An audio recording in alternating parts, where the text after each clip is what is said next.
Hello guys, இந்த வீடியோல நம்ம பார்க்க போறது formal versus informal. So, ஒரு எக்ஸாம்பிள் பார்க்கலாமா? நம்மளோட formal way and informal wayல எப்படி greet பண்றோம் ஒரு person அப்படிங்கறத நம்ம இப்ப பார்க்க போறோம். So, let's start. Hello Liam. Hi Liam. How are you Gus? What's up Gus? How are you doing Selena? Good to see you Selena. How is everything Niall? How are things Niall? How is everything doing Annie? How has life been treating you Annie?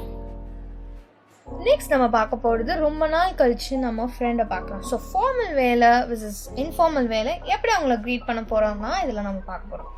Shall we? It has been a long time Liam.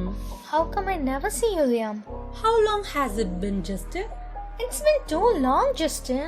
What have you been up to all these years Harry? Where have you been hiding Harry? It always pleasure to see you Shelby. It's been ages since we last met, Shelby. That's it. End of the video kondachu. So, here's the thing. Would you like to learn more with me? If yes, follow and subscribe to this channel. Thank you.